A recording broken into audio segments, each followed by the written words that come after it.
Okay, so in the previous video, we looked at a free marketing system, and now we're going to look at the remaining two marketing systems.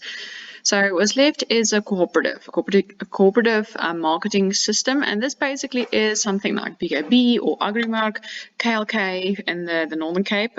In Free State, we have the With Your Car, and that's basically a cooperative. The best way of thinking it is like people that cooperate together, people who work together. So it's basically a business that is formed by producers that combine their resources for the benefit of all.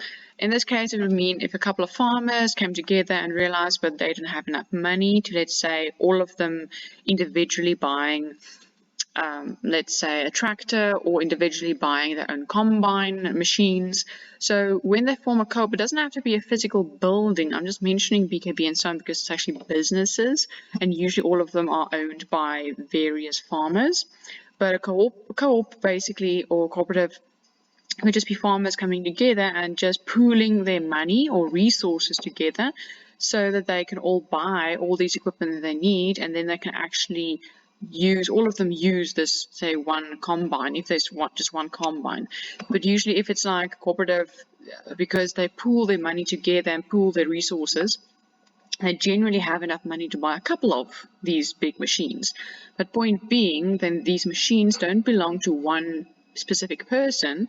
It actually belongs to this, I want to say, business in parentheses, and any one of them that are owners in this business can then decide that they want to use this machine for a specific period when they have to harvest or combine or do something specifically.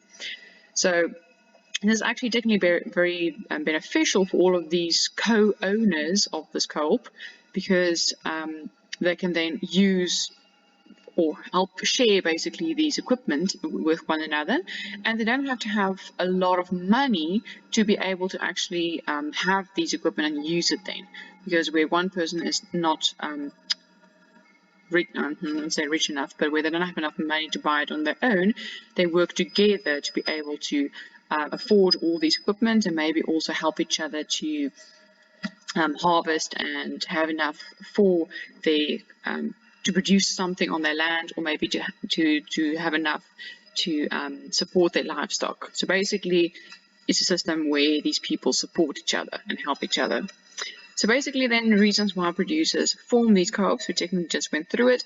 The first one though for the corporation is for purchasing. So in a sense of a business like BKB or With Your Car, is that these owners, and it's not just technically the farmers, it could be us as well, any general person in the public going and buying something, you can get discounts.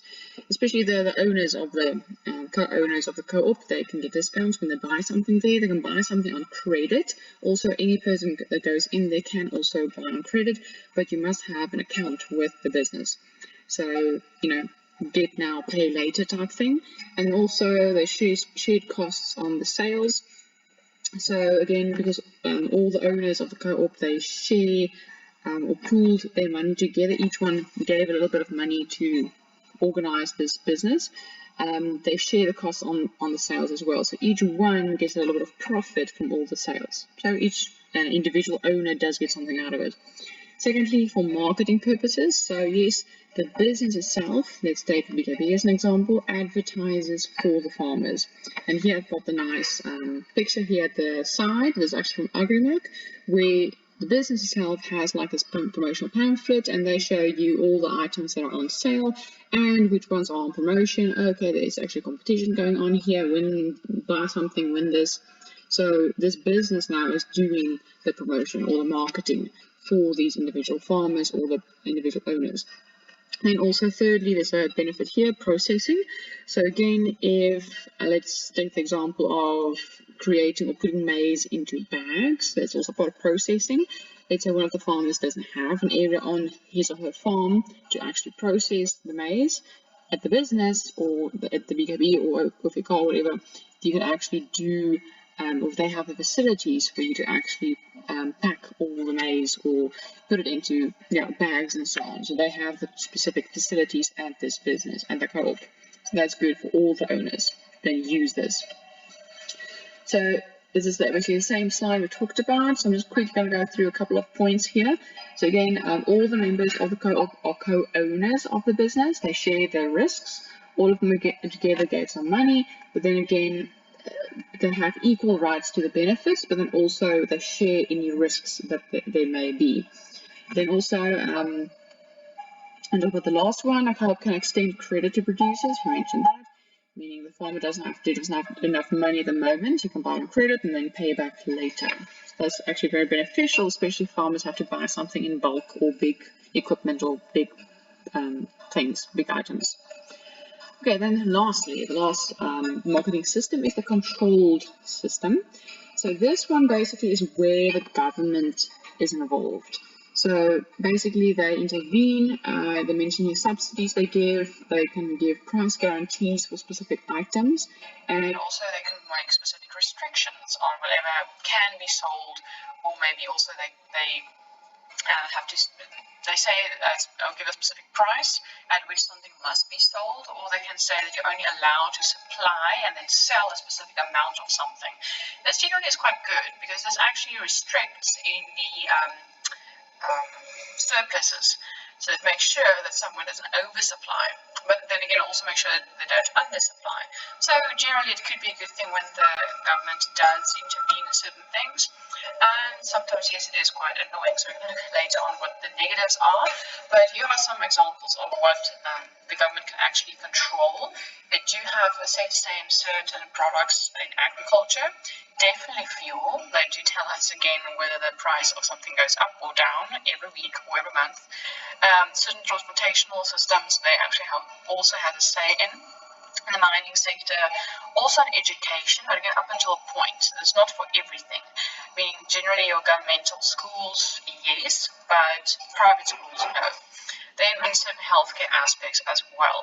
So controlled marketing system can either be partially, like we see here in certain aspects of our country, or it can be completely complete control. But in South Africa, since '93, they don't have complete control anymore. So we do have, again, a free marketing system generally in most aspects. Okay, so some advantages then of the government actually being in control. They can again make sure that there's orderly marketing. So again, no undersupply, oversupply, and so on, and that the word does spread of certain products that needs to be promoted. Then also standardization, meaning everything gets sold, or let's say the quality of everything is to a specific standard, yes. There could be stable prices because they set the price. So everything, no matter where you buy it, will be for that specific item will be sold at that specific price.